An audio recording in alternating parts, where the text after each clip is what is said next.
नमस्कार, स्वागत है आप सभी का न्यूज 21 में। मैं हूं आपके साथ हर्षदा जोशी।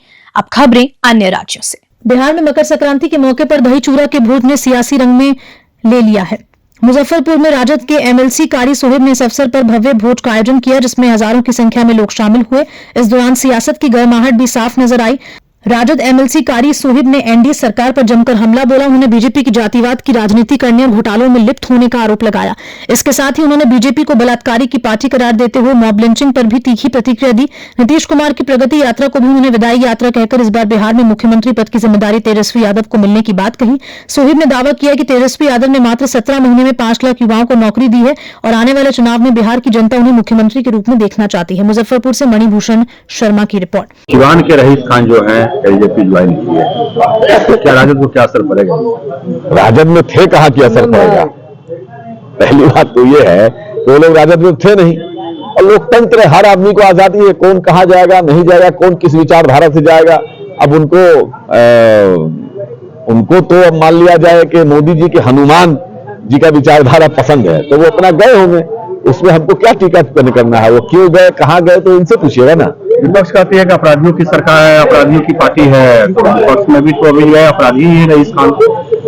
कहां, हमारे दल में है ही नहीं। नहीं, अब विपक्ष कहती है कि आरजेडी अपराधियों की पार्टी है, तो फिर अपराधी को भी हमारे एनडीए वालों ने ले लिया। सवाल ये है कि हमारी पार्टी में कभी कोई अपराधी रहा ही नहीं।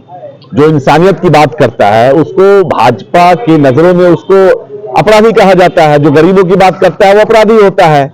इनके यहाँ सब बलात्कारी भरे हैं तो राजा हरिश्चंद्र हैं, जितने वो अजीत पवार जो है चक्की पिसिंग फंडविस करते थे, पिसिंग 55,000 करोड़ का घोटाला खत्म, 10,000 करोड़ का जो उनका सारा संपत्ति जब्त था वो सब फ्री हो गए, क्योंकि उनके यहाँ जाके वो भाजपा के वाशिंग मशीन नहा लिए। इसी तरह से आपको बंगाल में कितने लोग हैं, देश भर में जो भी लोग भाजपा में चले जाते हैं राजा हरिश्चंद्र हो जाते हैं। तो भाजपा की जो है वो खुद बलात्कारियों की पार्टी है, जितने भी बलात्कारी है सब भाजपा में है, जितने अपराधी है सब भाजपा में है। भाजपा से बड़ा अपराधी कौन हो सकता है?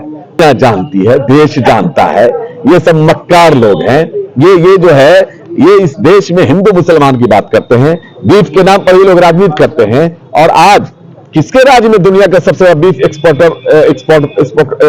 करने वाला देश बन गया भारत? किसका राज है?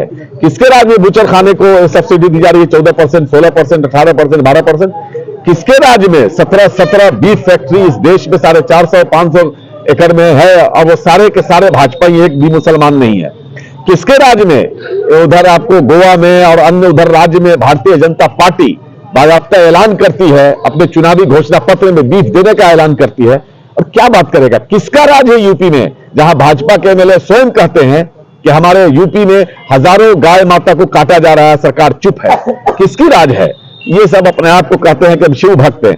शिव भक्त हो ही नहीं सकता है जो गाय कटवाता हो, ये सब बैठ के कटवाता है।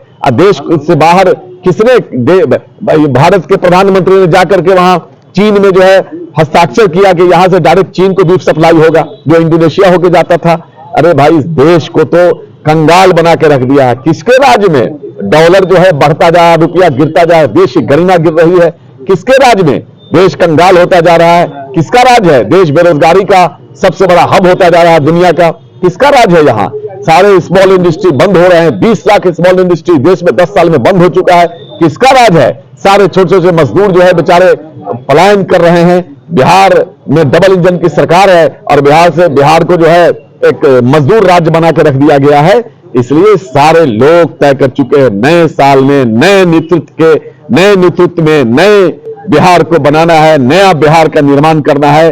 रोजगार देने वाला तेजस्वी चाहिए, नौकरी देने वाला तेजस्वी चाहिए, माओ को सम्मान देने वाला तेजस्वी चाहिए, अपनी मां बहन को ये 2500 रुपया हर महीने देने वाला तेजस्वी सरकार चाहिए, भी फ्री बिजली देने वाला 200 यूनिट फ्री बिजली देने वाला तेजस्वी सरकार चाहिए, विकलांग को, बेवा को और वृद्ध को उसका 1500 रुपया करने वाला तेजस्वी सरकार चाहिए।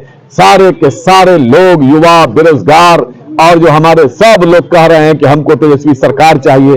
इसलिए नए संकल्प के साथ नए बिहार को नए साल में बनाने का नया संकल्प लेते हैं। इनकलाब जिंदाबाद। तेजस्वी यादव जब मुख्यमंत्री बनेंगे तो बिहार एक देश के अग्रणी राज्यों में से एक राज्य बनेगा, सभी राज्यों को पीछे छोड़ कर रहेगा और बिहार में बड़ी बड़ी इंडस्ट्री लगेंगे, बिहार में बेरोजगारी समाप्त होगी, रोजगार का अंबार होगा।